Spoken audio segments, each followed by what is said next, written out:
Hello everybody and welcome to a new video. And no, I'm not buying any Pokemon merchandise, never. This is from 2018, actually last year's Game On Expo. I wanted to have this footage out last year, but I totally forgot to have this footage captured. But I'm going to this year's 2019 Game On Expo, and I kind of wanted to show you guys how the event is. You know, it's a really big gaming expo, and not just, it doesn't just show like have games there. It has like the cosplays and everything for people who like to dress up like the anime characters and like movie stars and stuff like that. There's a free play arcade. Just lots of cool stuff to look at, but we'll go through it in this video here. My buddy X actually captured this footage, so this is a lot of it's going to be random what we show you. This was somebody brought a Street Fighter 2 arcade game there. I think this was a part of the free play room. Yeah, it was actually. So all those arcades are free play, and then there's the cosplay folks just having having a good time, I guess. Oh, the custom-made DuckTales arcade, which was really nice to see. There was a guy out there that made custom arcades, and he had a Mega Man, DuckTales, and I think there was another one. I think there was a Mega Man one as well, but you can see like how authentic of a job he did on it. You can tell he really enjoys his work. And look at the Beagle Boys there, Scrooge McDuck. Just a really awesome thing. I think though, I think people were interested in buying it, but when you have those type of items out there, you just want to make sure you have a price tag on there, because people will get intimidated to ask, hey, are you selling that? How much is it? You know. But either way, I got to play it. Very fun, very cool to look at. You can see here, he just went all out on it. That is outstanding. One funny thing was the creator of the arcades, I guess he saw people filming arcades and he started tripping out a little bit. It's pretty funny. Hey man, what is it you're doing?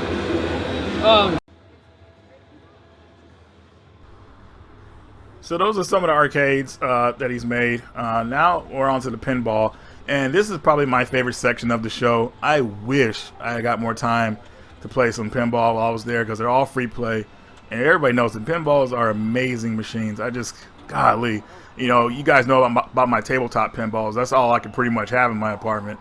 But just these things are so amazing, and I'm glad there's still companies like Stern and a couple other ones I can't think of right now that still are actually making these pinballs. These are more of the classic ones by Data East, Bally, and a couple other ones Williams, I can't think of them right now, but really cool stuff. Here is the awesome Teenage Mutant Ninja Turtles arcade game that people don't know about. This is actually the third Ninja Turtles arcade game, and it's a beat 'em up based on the Nickelodeon show. I got to play this a little bit, and I was pretty much blown away. Now, the 3D graphics in it kind of threw me off a little bit. Like I don't know, but it's still fun. Great game. Hopefully, this gets released on some kind of console. Maybe it has been. I'm not really sure. Here's some more cosplay. These are the Judge Dredd brothers. This is funny to me because, you know, in the movies, like, or even the comic book, how many people do you see Judge Dredd actually handcuff and arrest? You know, he's all about that crazy killing action. So this is kind of cracking me up, but still pretty cool outfits. Alright, so next up is the Virtual On Arcade. I did not get to play this, and I saw it a couple of times, and I just really nostalgic. I actually I briefly had the Saturn version back when I was in high school. Or I think I actually bought it from a friend, and I played it, and it was a lot of fun. It was this really arcade feel at home. Awesome game, but I haven't played it over the years, and just seeing this game there just kind of reminded me of that nostalgic memory. Very fun game, definitely. I think they're making a new one. I'm not really sure though. So yeah, check out Virtual On. Maybe it'll be the 2000 edition. Maybe they'll remake it, or maybe they already have on Xbox Live. But we know Xbox Live is defunct because they took all their stuff down. So I don't know if this is still available or not. But that's why you got to get the physical copies only, folks. Here's a mini SNK arcade machine, which was pretty cool. I don't think I've ever seen one of these before. I've seen the sit-down candy cab ones that came out in Japan, which are freaking awesome. I can't believe we didn't get those in America. I don't know if a lot of people realize this, but arcades in Japan, they were like sit-down arcades. Nobody had standing-up arcades until America, I guess. You know, all our stuff was standing up pretty much, unless you could go back and think about the tabletop Pac-Man and Donkey Kong games. But still, you know, most of our arcades were standing up, which is pretty annoying. I mean, you want to be more relaxed sitting down like this guy is here playing Cruisin' Blast. Cruisin' Blast? What the heck, man? Why isn't this out on the system? Arcade exclusive. That's insane. That's insane, but it's all good. Whatever. Now we're getting to look at some games and systems and stuff that was on sale on the sales floor. As you can see here, a Panasonic system. But if you plan on picking one of those up, just remember the load times. Make sure you have like stuff to do, like maybe you get a sandwich during load times or whatever. Mario Kart Double Dash. I used to have that one. Very cool game. Not my favorite Mario Kart, but still a pretty good one. And Sega Saturn stuff, just nice seeing that out there. You know, a lot of people don't realize this, but Saturn stuff is like so hard to find these days. You know, it's like, man, like what the heck happened to it? And here is Mortal Kombat Trilogy on the Saturn. I never got what people liked about Mortal Kombat Trilogy so much, man. That game is so unbalanced. It's just so weird. But anyways, there's Suikoden, one of my favorites there. What else we got here? Lords of Thunder, Legend of Wings. I didn't like that one that much. Panzer Dragon Saga. Oh, man. Everybody wants that game so bad. I think it's going for like almost $700 now for a mint copy, mint and complete copy, of course. Here's more of the event here. This is how this floor is pretty much. There's lots of people walking around, going through games, making deals. Just really a lot of fun. Over here, oh yeah, I remember this section here. This guy had a lot of cool stuff as well. But it's just like everywhere you look at these events, you're just finding all kind of like cool games, good deals, stuff you want. Like I usually go to these events, and you know, these days since I'm like in my twilight of collecting, like I'm pretty much not looking for anything, but I usually go by what I see. If I see something interesting, I'll pick it up like that. So that's how it was for me at this event, and I came back with a lot of stuff. I mean, great deals. I was very happy. I'll just say that. All right, so next up, I think this was a contest. Some people were playing Kid Icarus, or maybe they were just playing some retro games. I'm not really sure what this was here, but seeing Kid Icarus, you know, I've never really been a fan of the series. I actually played the 3DS one, which I like that one, but I think that series, like, you might get a sequel every like 20 years. So, yeah. Anyways, Kid Icarus, if you like that game, there it is. That's all I have to really say about it. But the real gem that I want to show you guys right now is probably my favorite Super Mario Brothers game, and that is Verse Super Mario Brothers. A lot of people know what I'm talking about. It's one of the coolest Mario games ever. It's a revision of the first Mario game, but just a lot more exciting and better. Yeah, you can put your name in it. You can save the game. Just all kinds of awesome. And here is Verse Castlevania, which is actually just a harder version of Castlevania that you get on the NES version. If you beat the game and replay it right away, you'll get the Verse edition pretty much, where 4 hits and you're dead, at least from what I remember. All right, so here is Samus Orion in her armor, and what's cool about this wall poster here is it reflects and then she's out of the armor, so pretty cool stuff there. And here's a closer look at all the art here. It was really nice to see all this stuff, you know, very amazing. See, at these events, it's not just only video games, which is great. There's all kind of cool stuff like related to video games and kind of like anime as well. Movies, free play arcades. It's just like it's just a bunch of stuff for everybody. All right, so back to some more games. As you can see, I think those are good prices. $15 for a box, Tiny Toons, Super Mario Brothers 3. What else do we have here? PSP. That's another system you don't really see out in the wild anymore. PSP games, Dreamcast, Game Boy games in box. I love that stuff. What else do we have here? Wii games. Wii games, I think, are starting to become more collectible too. Select titles, that is. I mean, I know that we had a lot of shovelware, and of course you got good old Nintendo, makes everybody happy.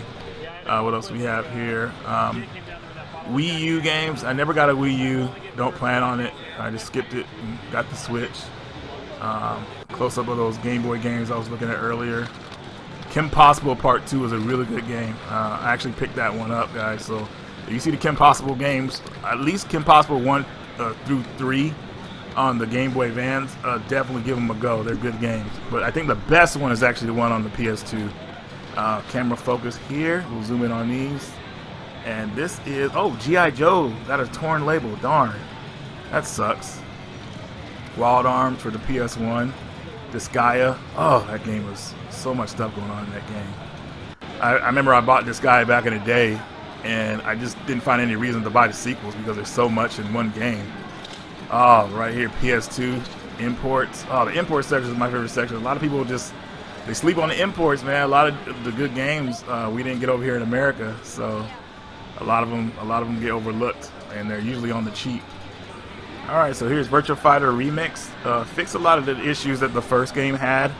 So $10 gets you a solid Saturn game. Good old Wild Arms. Oh man, if you haven't played Wild Arms, you don't know what you're missing. A really good RPG.